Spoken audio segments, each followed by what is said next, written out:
Boa noite, investidores. Estamos aqui para mais um fechamento semanal de mercado. Hoje, dia 18 de outubro, sexta-feira, dessa vez com meu colega Matheus Barros aqui para passar pelos acontecimentos e dados da semana, não é, Matheus? Pois é, Dirceu. Essa semana nós tivemos divulgação do dado do PIB lá na China, veio um número abaixo da expectativa do mercado, um crescimento de 4,6%, abaixo dos 4,7% que o mercado esperava. Esse dado confirma a tendência de desaceleração da economia chinesa, que já tem um problema no setor imobiliário há algum tempo. Nesse sentido, o governo chinês já vem anunciando uma série de estímulos nas últimas semanas e, dessa vez, ele veio com um novo estímulo com um montante que, apesar de significativo, ele endereça as questões de moradia por lá, tentando tratar com a oferta de novas habitações e não atingindo o problema original, que é o problema do estoque, que permanece em volumes historicamente altos. Pois é, né? Então, apesar do pacote um volume bem significativo, o mercado não gostou.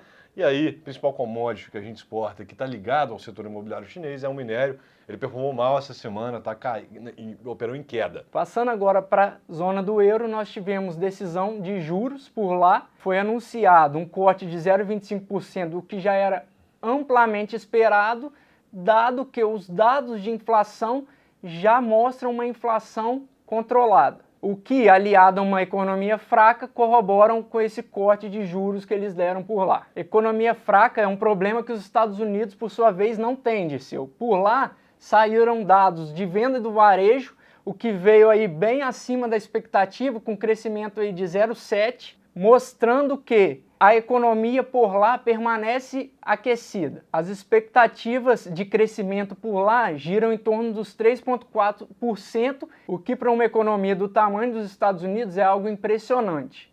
Com isso, já se tem a discussão no Fed sobre uma possível manutenção na taxa básica de juros por lá. Excelente, né, Matheus? E dessa maneira aqui o mercado de juros lá ficou estável essa semana.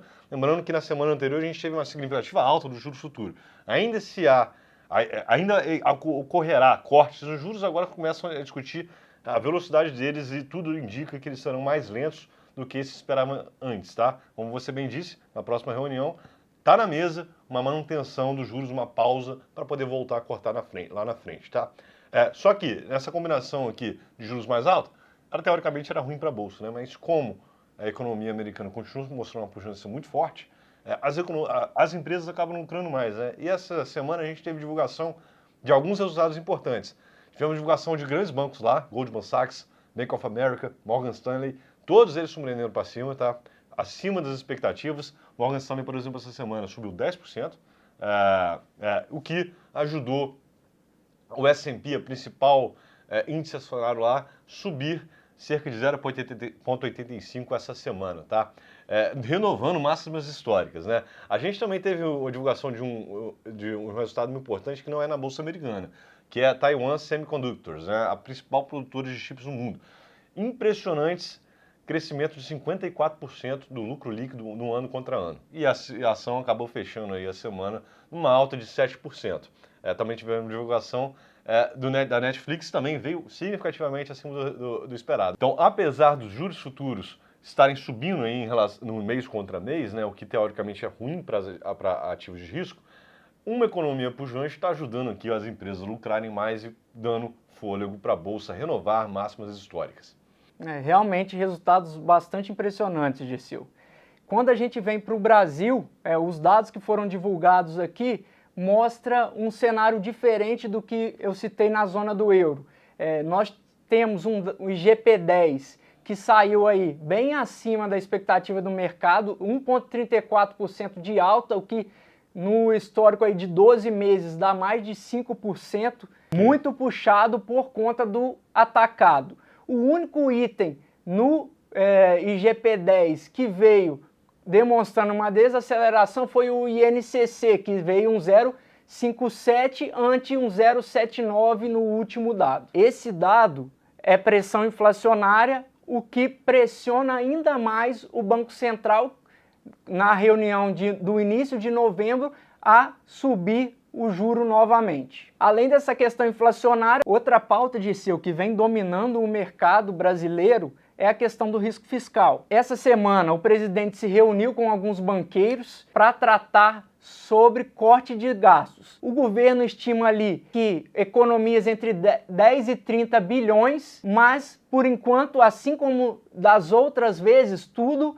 não passa de discurso. A gente não vê direcionamentos práticos para que esse corte ocorra. E com isso, o mercado começa a exigir evidências concretas de que esse corte realmente irá acontecer. Pois é, né? O mercado começa a pedir medidas concretas de fato. A gente teve mais uma semana de aumento dos juros futuros, tá?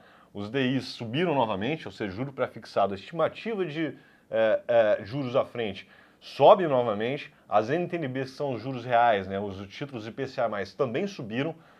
A gente teve essa semana um leilão do Tesouro Nacional que foi muito ruim. Os compradores pediram mais taxa que estava sendo praticado no mercado secundário, indicando aqui uma fragilidade de fato desse mercado de juros. Nessa toada aqui, surpreendentemente, a Bolsa conseguiu subir, tá? Isso mostra um posicionamento bem leve em Bolsa, que a lógica dita que num momento como esse a Bolsa deveria cair. A Bolsa sofreu bastante já esse ano, nos últimos meses. Isso mostra que um posicionamento bem leve, pouca gente posicionada em bolsa e preços já bastante deprimidos. O destaque negativo ficou no setor de materiais. A Vale e a Petrobras caíram cerca de 2%, tá? A Vale, obviamente, como a gente já falou, minério caiu por causa da decepção da China. A Petrobras, o Brent caiu, tá? O petróleo caiu essa semana, muito porque há uma perspectiva aqui de uma possível melhora da situação ali no Oriente Médio envolvendo Israel e Irã. Israel eliminou o líder do Hamas, que comandou os ataques do 7 de outubro ano passado, tá? E com isso tivemos esperanças renovadas de um possível cessar-fogo na região. E com isso o Brent caiu, a Petrobras caiu junto. No lado positivo, boa parte das ações ligadas à economia doméstica subiram.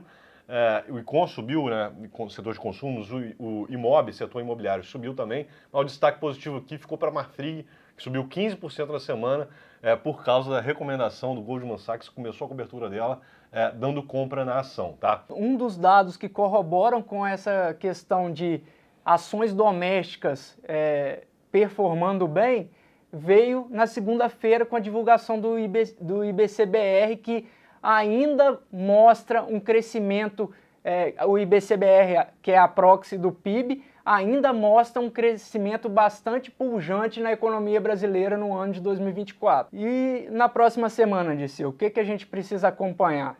Pois a semana que vem vai ser uma semana um pouquinho esvaziada em termos de dados, tá? A gente vai ter uma série de PMIs, que são dados antecedentes de atividade na zona do euro. Muito importante, a gente vai ter o IPCA 15 aqui no Brasil, que é a prévia da inflação de outubro. Esse dado é muito importante, como você já trouxe, né? O IGP-10 ele veio acima. Se o IPCA 15 aqui vier algum número surpreendendo para cima, vai ser mais um motivo para o Banco Central dar um aumento de juros na próxima reunião, talvez uma magnitude até maior do que o mercado espera. E também, fechando a semana, na sexta-feira, a gente vai ter o número de bens duráveis nos Estados Unidos, uma proxy de consumo, tá? E semana que vem estaremos aqui novamente. Um bom final de semana, um bom descanso, forte abraço para todos. Forte abraço.